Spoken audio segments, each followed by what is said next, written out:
今日は石垣島2泊3日モデルコースをご紹介します。石垣島へ行ったら何をしたらいいのか、どんなグルメを食べたらいいのか迷いませんか？そこで今回はグルメ旅系 YouTuber の僕が10時間もかけて調べた石垣島でこれだけはやっておきたいこと、食べておきたいグルメを皆さんが数十分でわかるようにまとめました。しっかりとリサーチした僕の動画だからこそお伝えできる予約困難な飲食店に予約する裏技や高級宿にお得に宿泊する方法、チケットをお得に買う方法などもご紹介します。石垣島に行くならとりあえずこの動画を見ておけばいいという動画に仕立て上げたので、今日も最後まで期待してみてください。僕のチャンネルではお得な旅の情報を分かりやすく解説しているので、食べるのが好き、旅行が好きという人はチャンネル登録といいねボタンを押してくれるとすごく嬉しいです。それでは早速参りましょう。僕たちは ANA のセールを使って片道7000円で石垣島へ行ってきました。東京から石垣島だと JAL と ANA に加えて LCC のピーチも飛んでいて、頻繁にセールを行っているので、お得に旅行をするならセールを狙うのがチャンスですね。こちらが石垣島に到着した瞬間です。僕が石垣島に行った時は1日目が曇り時々雨、2日目が曇り、3日目が晴れだったので、雨の日のプランも晴れの日のプランもご紹介しますね。石垣空港に着いたらまずやりたいのが、こちらの石垣空港国内線の看板の前で写真を撮ることです。こちらは空港を出てすぐ左側にあります。その写真スポットをまっすぐに進むとレンタカー乗り場があります。石垣島はレンタカーなしでも回ることはできるんですけど、レンタカーがあった方が効率よく回れるので、せっかく行くならレンタカーを借りるのがおすすめです。僕はオリックスレンタカーさんを利用したんですけど、石垣島のレンタカー屋さんはこんな感じで1箇所に集まっていて、場所に差はないので、楽天を使っている方は楽天トラベルから、ポンタポイントを貯めている方はじゃらんから予約するのがおすすめです。せっかく石垣島に来たからには、まずは八重山そばで腹ごしらえをしましょう。船つゆさんは数多くのガイドブックで1位に掲載されている八重山そばの名店です。古民家のような建物で、店内もなんだか昔懐かしい味わいのする空間です。オープン席はもちろん個室席もあるので、お子様連れの方には特に嬉しいですよね。メニューは八重山そばの大、中、小と沖縄の言葉で炊き込みご飯を指すジューシーがあります。こちらが八重山そばの小サイズです。八重山そばは独特の麺で、分かりやすく言うとちゃんぽん麺のような麺です。そばが細めで断面が丸く縮れないのが特徴ですね。炊き込みご飯であるジューシーはかなりの人気で、午前中には売り切れてしまいます。石垣島にいるとジューシーを食べる機会が結構あるので、慌てて食べる必要はないんですけど、食べたい人は早めの時間に行きましょうね。お昼の時間帯はかなり混んでいるんですけど、開店が早いのでそこまで待ちませんよ。船つゆさんで八重山そばを食べたら、次は知念商会さんに向かいましょう。知念商会さんはおにぎりささみを使った鬼ささが有名なお店です。スーパーの一角にショーケースがあって、具材にお好みのおにぎりをオンしてレジに持っていくスタイルです。初めて行くと結構迷うんですけど、お好みの具材、例えばささみを取ってその上におにぎりを乗せて、温かいうちにギュッとご飯を成形するのがポイントと地元の方に教えてもらいました。こちらはもう本当に B 級グルメで、例えるなら部活の後に食べたい部活飯みたいな感じです。石垣島に行った人はみんなが食べる名物なので、必ず食べてみてくださいね。知念商会さんで鬼笹をいただいたら夕暮れナモールへ向かいましょう。夕暮れナモールは町の中心部にあるお土産スポット商店街で、沖縄本島で例えるなら国際通り的なポジションです。沖縄本島で初めての人が国際通りに行くように、夕暮れナモールは初めての石垣旅行なら必ず一度は行っておきたいスポットなので、旅行中のどこかで行くようにしましょう。夕暮れナモールはアーケードのある商店街なので、僕のおすすめとしては、晴れの日は海に行って、曇りや雨の天気の悪い時にここに行っておくというのがおすすめです。夕暮れなモールでお土産を買ったら、1泊目のホテルであるふさきビーチリゾートホテル&ビラズに向かいましょう。僕と奥さんの2泊3日の旅では、1泊目にふさき、2泊目に ANA インターコンチに泊まりました。その理由としては、石垣島のホテルランキングで常に上位に入っているトップ2のホテルだからです。僕が何時間も調べた結果、たどり着いた結論なので、石垣島のホテルってどこがいいんだろうと迷ったら、とりあえずこの2つに泊まるというのがおすすめです。2泊目に泊まる ANA インターコンチは洋風スタイルのホテルなので、1泊目に泊まったふさきではビラスタイルのお部屋に宿泊しました。昔ながらのホテルである分、少し古さはあるんですけど、清掃がしっかりと行き届いていて、清潔感のあるお部屋です。ふさきで一息休憩したら、次は夜ご飯である島野菜カフェリハロービーチに向かう。と、その前に向かってほしいところが2つあって、1つ目がマグロ専門居酒屋さんのひとしさん。2つ目が石垣牛で有名な炭火焼肉山本さんです。こちらになぜ向かってほしいかは後ほどご紹介しますね。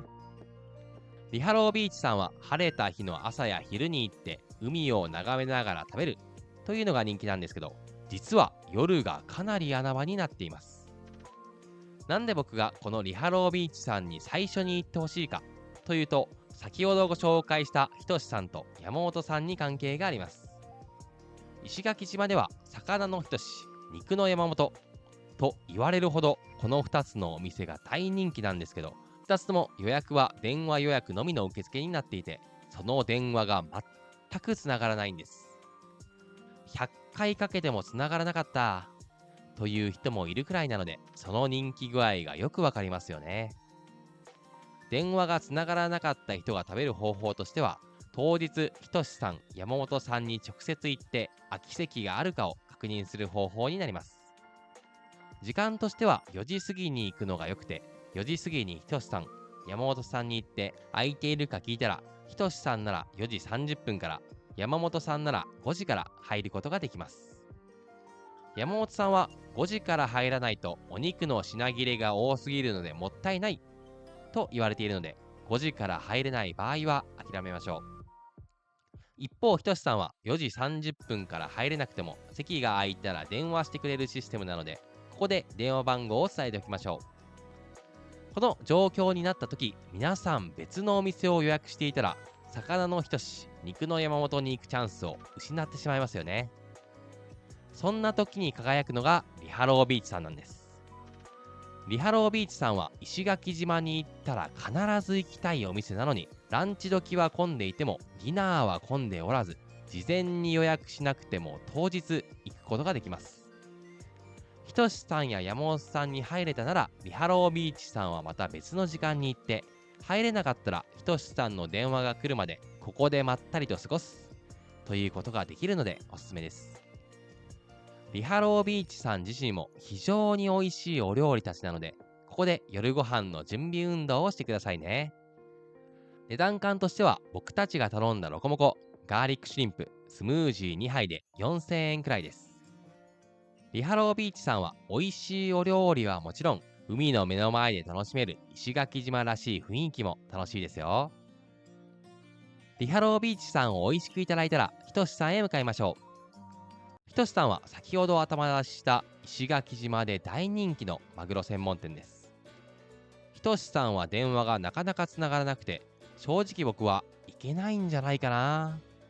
と不安だったんですけど、この石垣旅行の中でも一番満足度の高いお店で、行って心から良かったと思ったお店です。どのお料理も本当に美味しくて、そして何よりそのお値段が超お手頃なんです。東京なら1人1万円ぐらいするお料理たちが、ここひとしさんではなんと半額の5000円くらいでいただける最高のコストパフォーマンスです。ここは本当に美味しくてお手頃価格のお店なので、石垣島に行ったらぜひ行ってほしいです。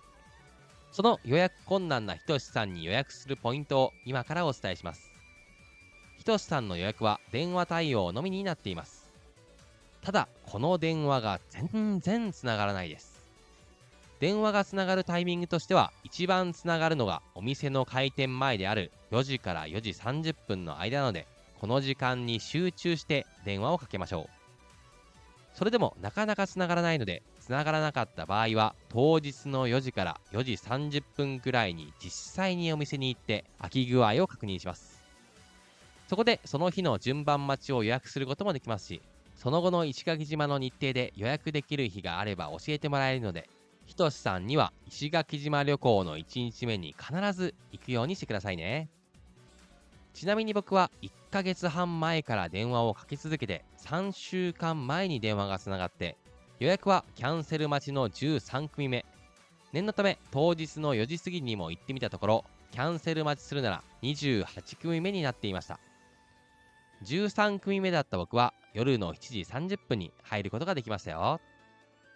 店員さんに聞いてみたところ、28組目の場合はだいたい9時30分くらいになるみたいです。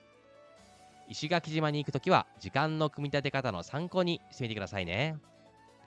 ひとしさんでお腹いっぱいになったら1泊目のホテルふさきリゾートへ戻りましょう。ふさきリゾートでこの夜の時間に行ってほしいのがこちらのスターバーです。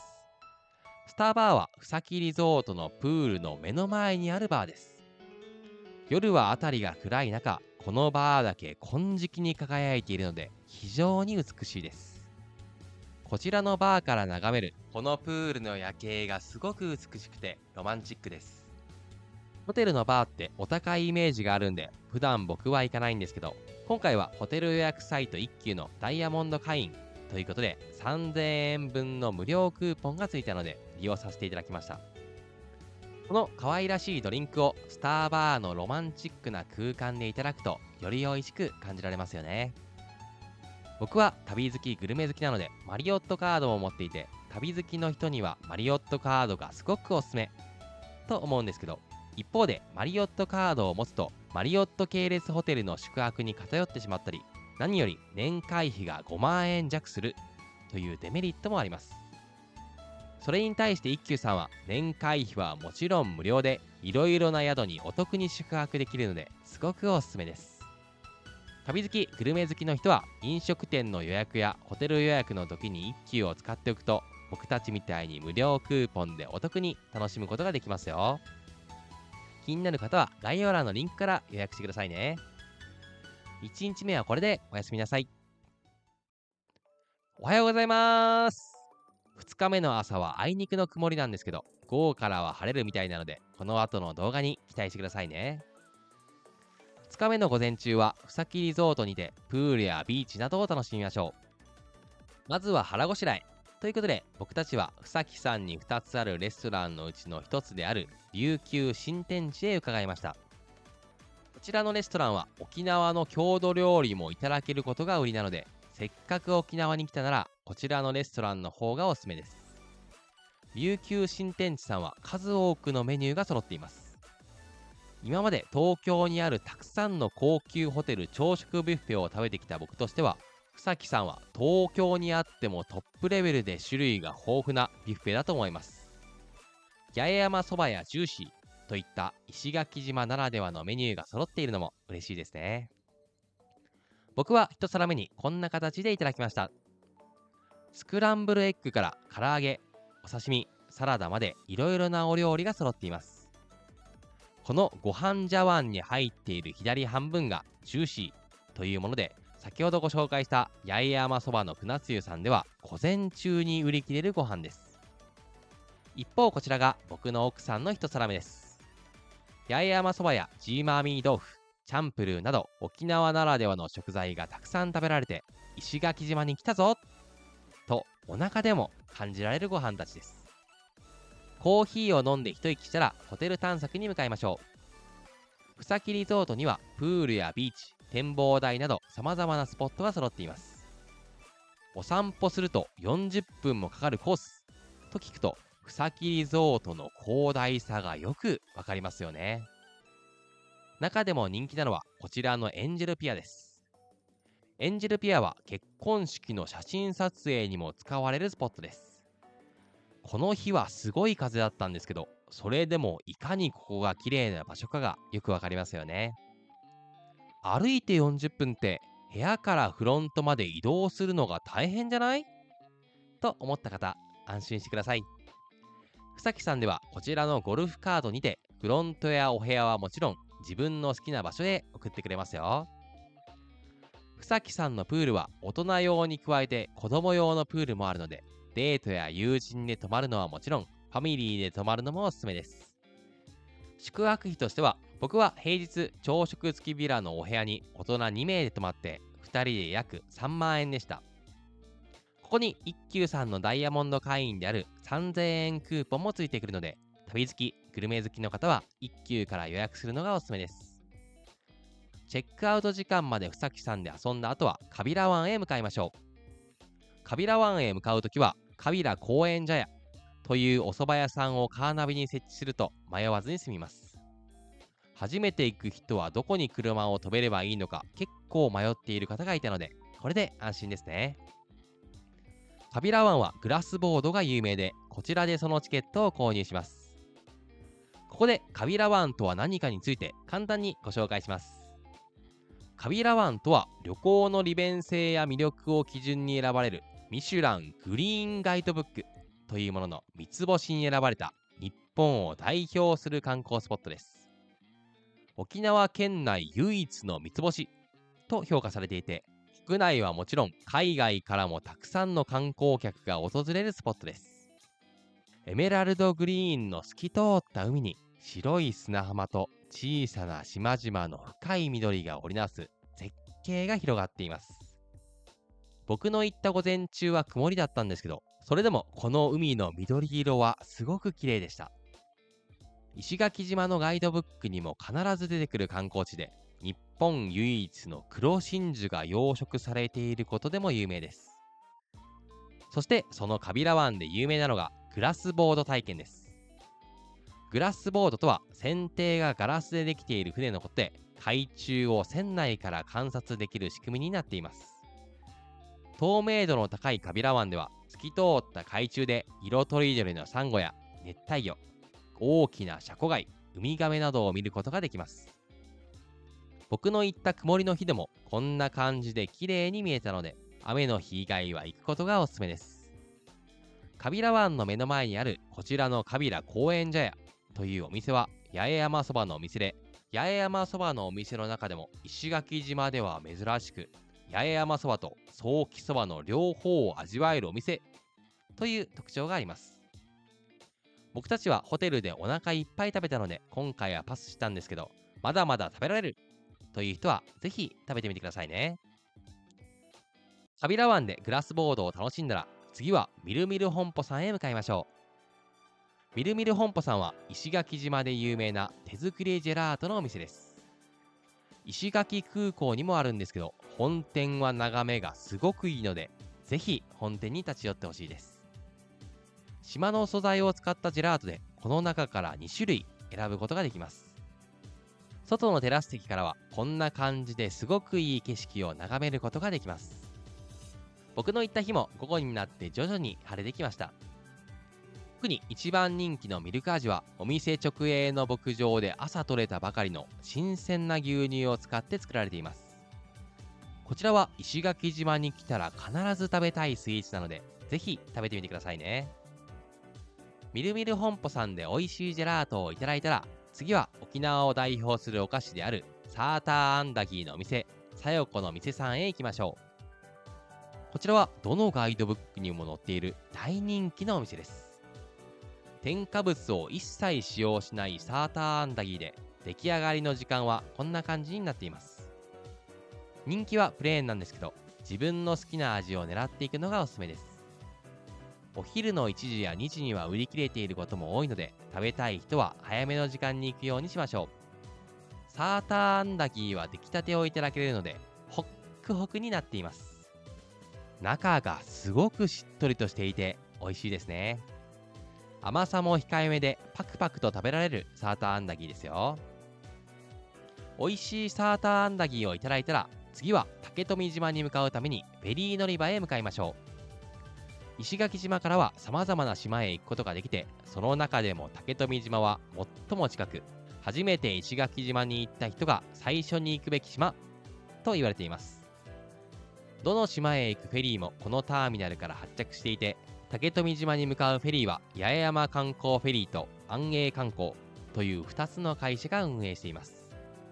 どちらの会社も約1時間に1本運行しているんですけど、お昼の1時の後だけはお昼の3時になってしまうので注意しましょう。フェリーチケットは事前に買っておかなくても当日その場で買えるぐらい余裕があるので安心してくださいね。フェリー乗り場で買ってほしいのはこちらのマリアシェイクです。マリアシェイクはマリア牧場で搾った牛乳をたっぷりと使った石垣島限定のシェイクです。マリアシェイクは牛乳感がしっかりと味わえて美味しいです。そしてもう一つやってほしいのはこの具志堅像との写真撮影です。具志堅さんといえば石垣出身のプロボクサーで、石垣島が生んだ大スターですよね。それではフェリーに乗って竹富島へ向かいましょう。石垣島から竹富島へはフェリーに乗って約15分で着きます。フェリーに乗る機会なんてなかなかないので、なんだかワクワクしますよね。さあ、それでは竹富島に到着です。竹富島には有名なアクティビティが2つあって、1つが自転車を借りて島内を駆け巡るレンタサイクル、もう1つは水牛車に乗ってまったりと竹富島の街並みを歩く水牛ツアーです。どちらのアクティビティも予約することができるんですけど、フェリー乗り場に着いてから左に進むと当日案内も十分してくれるので予約しなくても大丈夫ですよ。僕は水牛ツアーを利用しました。なんと僕たちは水牛車の一番前に座ることができたので、これから皆さん自身が実際に乗ったようにその様子をお届けしますね。僕のナレーションは一旦止めるので、水牛車のところを飛ばしてみたいという方は少し動画を進めてご覧ください。それではどうぞ。頭もいいです。3歳から4歳の知能があるので、これから回るコースはね、全部分かってくれます。後でゆっくりね、顔見れます。ジミエ君なかなかのイケメンですからね。はい、楽しみにしててください。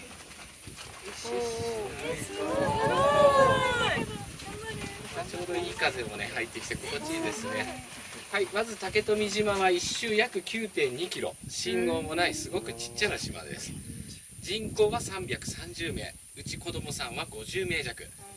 別名は長寿の島、最高年齢108歳です。頭がいいんですよね。ちゃんとした影、ここしかないことも分かってます。今日暑くなりましたよね。なのでジンベエ君もね、影で一休みというね。竹富島のこの景観はまさに沖縄そのものです。テレビ、映画、雑誌の撮影でもよくこの島が使われます。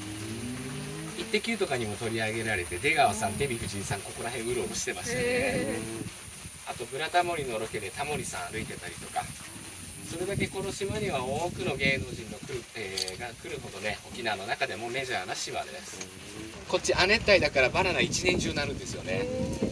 ということは我々は定期的にね、バナナ食べ放題なんです。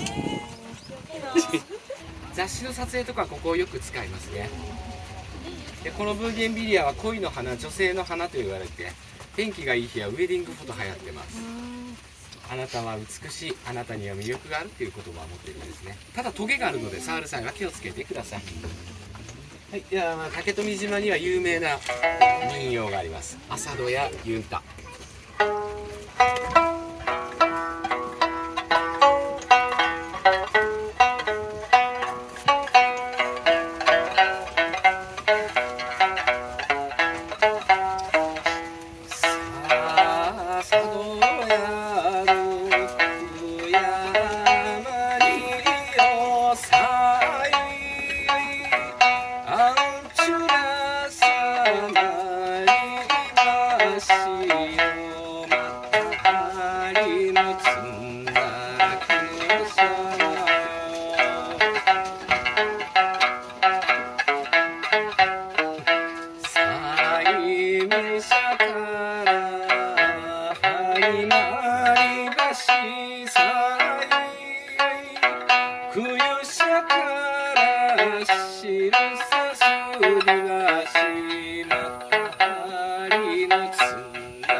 ありがとうございます。また犬積んだら感謝まよ、また会いましょう、愛しい人よという意味です。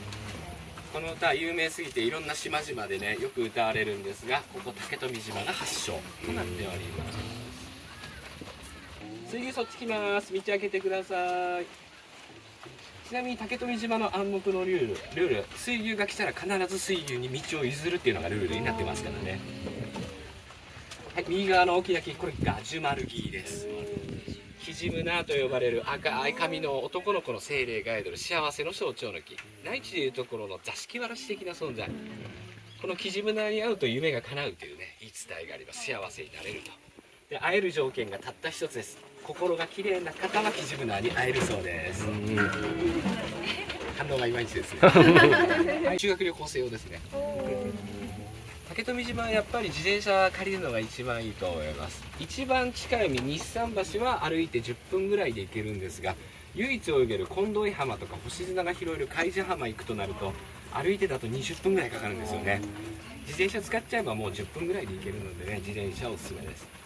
あと紫外線気をつけてくださいね。曇ってても雨が降ってても皆さんが住んでる内地の通常の5倍以上紫外線バンバン飛んでます。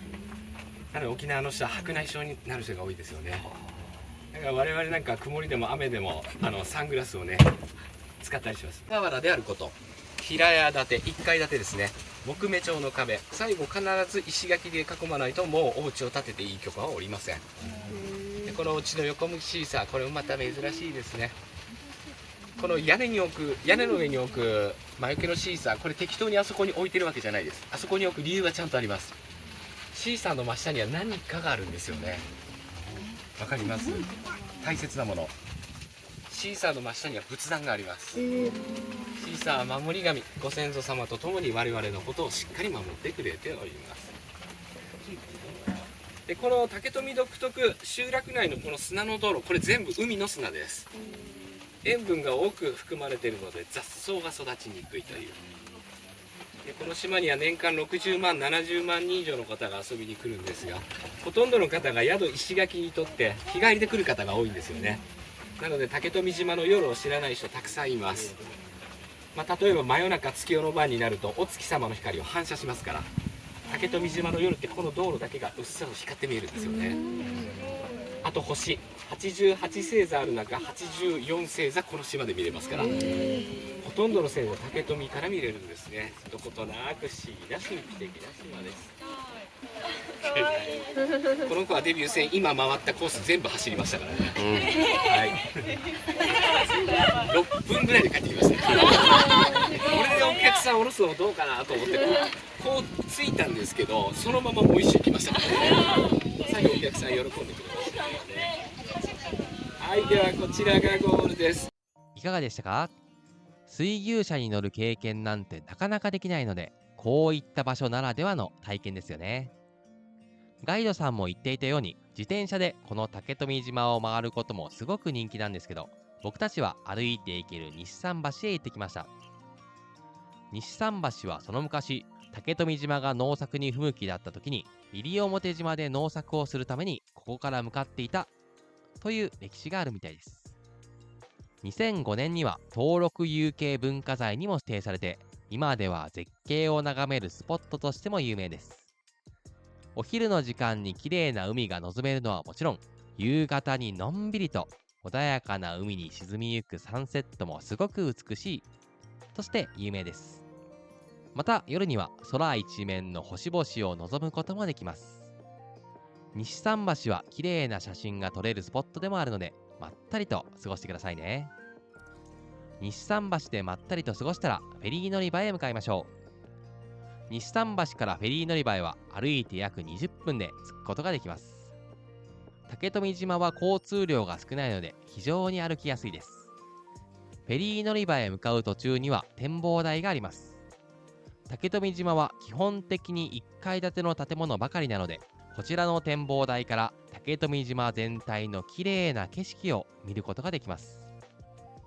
フェリー乗り場へ向かう道にはドラマの撮影でもよく使われるこちらのお花の道や牛、ヤギがいる道などもあるので、時間があったら歩いてフェリー乗り場へ向かうのもおすすめですよ。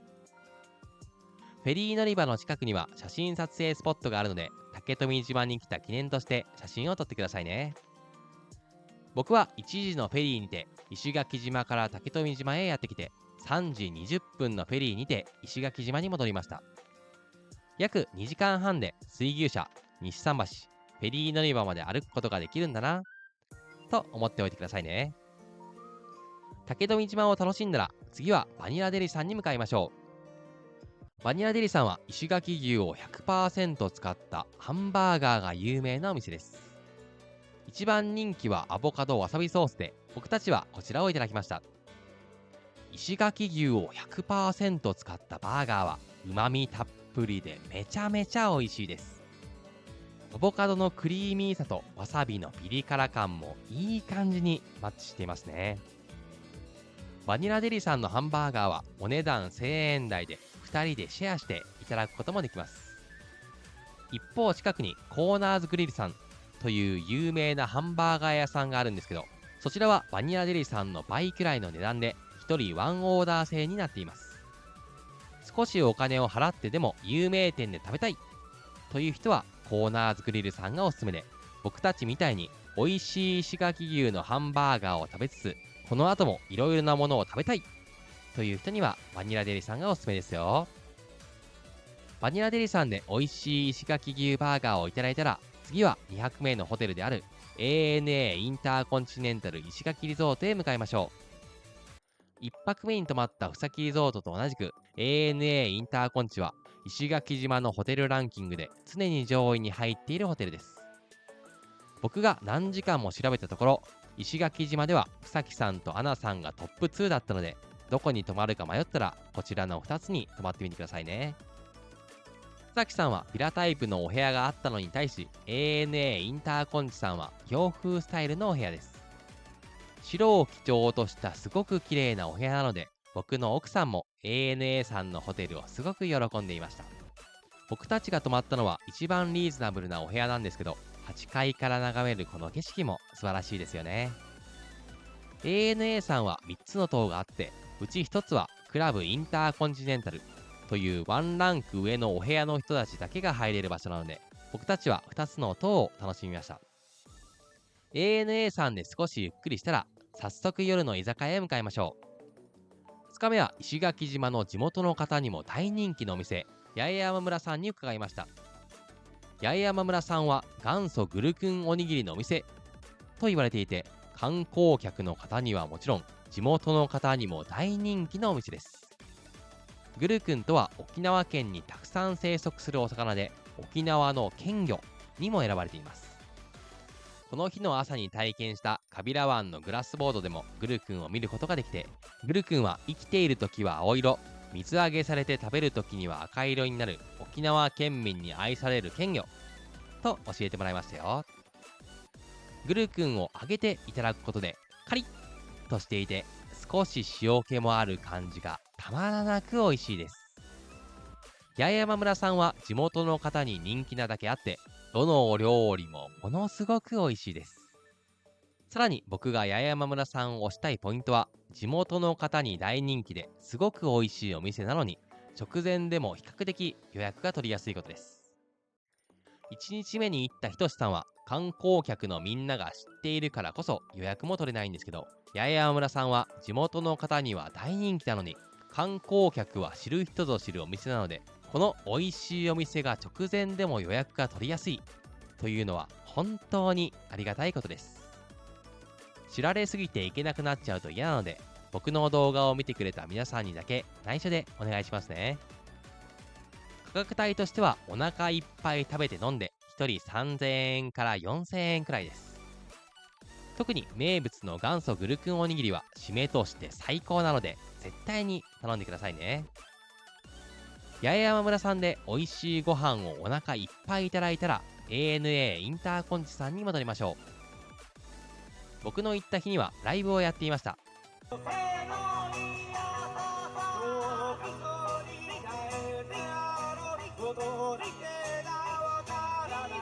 こちらのライブは僕のようにプールサイドに来て目の前で聞くのもよし、プールサイドに出るのはめんどくさいなという人はお部屋のベランダからこの生ライブを楽しむことができます。こういったエンタメがあるのもさすがは ANA インターコンチさんですよね。僕は泊まって本当に良かったと思います。素敵なライブを楽しんだら次はホテルレストランであるサルティーダさんへ向かいましょう。僕がサルティーダさんへ来た理由は、ふさきさんと同じく ANA インターコンチさんでもホテル予約サイト1級のダイヤモンド特典で3000円分の無料クーポンがいただけたからです。この上質な空間で美味しいドリンクを無料でいただけるのは本当にありがたいですよね。あえて一休さんのデメリットを挙げるとすれば、使える飲食店が少ないところなんですけど、食べログで予約するよりも一休で予約した方がグルメはもちろん宿もお得に泊まることができますよ。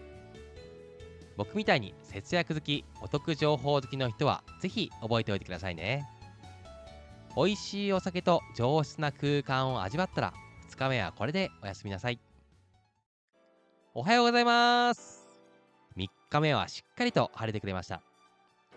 ANA インターコンチさん8階から眺めるこの景色は本当に素晴らしいですよね。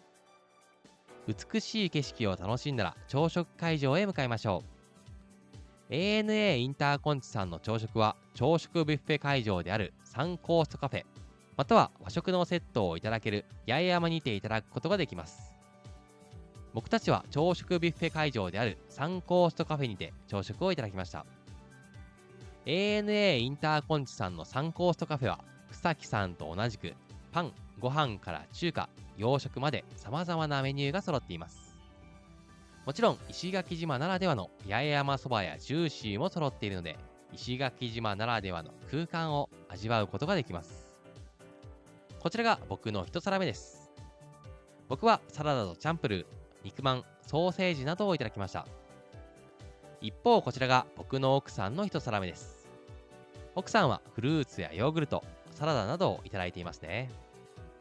二皿目には美味しいクロワッサンやワッフル、青さのパン、オムレツ、八重山フルーツなどもいただきましたよ。美味しい朝食を食べたら ANA インターコンチさんのフォトスポットへ向かいましょう。ビーチやプールなど数あるフォトスポットの中でも僕が特におすすめしたいのがコーラルウィングとベイウィングの間にあるこちらのブランコです。こちらはまるで青い空に飛び込めるようなブランコで最高のフォトスポットなので、ぜひ素敵な一枚を収めてくださいね。もちろんプールもものすごく素敵です。ANA インターコンチさんではプールの中に入りながら朝食をいただけるフローティングブレックファストもあります。まるで南国でいただけるような朝食なので、暖かい季節に行った人はぜひこちらもチャレンジしてみてくださいね。また ANA インターコンチさんの目の前にはマンザビーチというビーチがあります。こちらも澄んだ青色が広がるものすごく綺麗なビーチで、こちらのビーチでまったりと過ごすのもよし、海に入って南国気分で過ごすのもよしという楽しみ方ができますよ。せっかく ANA インターコンチさんに泊まったならぜひ行ってみてくださいね。もちろんビーチだけではなくプールもあります。草木さんと同じく ANA インターコンチさんもお子様用のプールがあるので、ファミリーでも安心して過ごすことができますよ。屋外プールとともに屋内プールもあるので、暖かい季節はもちろん寒い季節にもプールを楽しむことができます。宿泊料金としては ANA インターコンチさんも平日大人2名で利用して2人で3万円、1級の特典で3000円の無料クーポンがついてきました。皆さんが宿泊するときの参考にしてくださいね。ANA インターコンチネンタルさんを心から楽しんだら、次は野原岬観光農園へ向かいましょう。野原岬観光農園は絶景を眺めながら石垣島産パイナップルジュースをいただけるお店です。東の海に向いているからこそ、ぜひ午前中に行って楽しんでほしいスポットです。こちらは冷凍ではなく、この農園で栽培したパイナップルで作ったパイナップルジュースをいただけるので、香りが全然違います。僕が行った5月はなかったんですけど、6月から8月といった夏の期間はフロートもいただくことができて、こちらは映え力も抜群なので、ぜひ夏の期間に行った人はフロートを頼んでくださいね。また近くにある大きく白いブランコもフォトスポットの一つです。そしてもう一つ、この近くにあるユンタクさんはパイナップルをモチーフにした木のモニュメントが有名で、こちらもフォトスポットになっているので、時間がある人はぜひ行ってみてくださいね。野晴岬観光農園さんを楽しんだら、僕は12時30分の飛行機にて石垣島から宮古島へ向かいました。宮古島の動画もこの後の動画でご紹介するので、宮古島も知りたい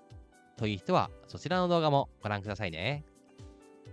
最後に石垣島に行くにあたって重要なポイント、必要なものについてご紹介します。石垣島のポイントは何といっても魚の一し、肉の山本に行く日が決まった時からひたすら電話することです。電話のポイントとしては4時過ぎから電話するのが重要ですよ。そして必要なものとしては3つ。1つがポータブル充電器。石垣島では写真を撮ることが多いのに充電スポットが少ないのですぐに充電がなくなります。2つ目は日焼け止めです。竹富島のガイドさんが言っていたように、曇りの日でも本島の5倍以上の紫外線があるので、必ず日焼け止めは塗ってくださいね。そして3つ目がラッシュガードです。日焼け止めを塗っていても半袖で過ごすとめちゃめちゃ腕が痛くなるので、ラッシュガードを着て過ごしましょう。飲食店に入るときもラッシュガードを着ていると便利ですよ。どんなものを買えばいいのかわからないという人には、僕が実際に使っているものを概要欄に載せておくので、そちらから購入してみてくださいね。以上が石垣島2泊3日モデルコースでした。次の動画もお楽しみに。これからもおすすめの旅を上げていくので、チャンネル登録といいねボタンを押してくれるとすごく嬉しいです。インスタグラムをやっているので、概要欄のリンクからフォローしてくださいね。今日も最後までご覧いただきありがとうございました。ではまた次の旅で。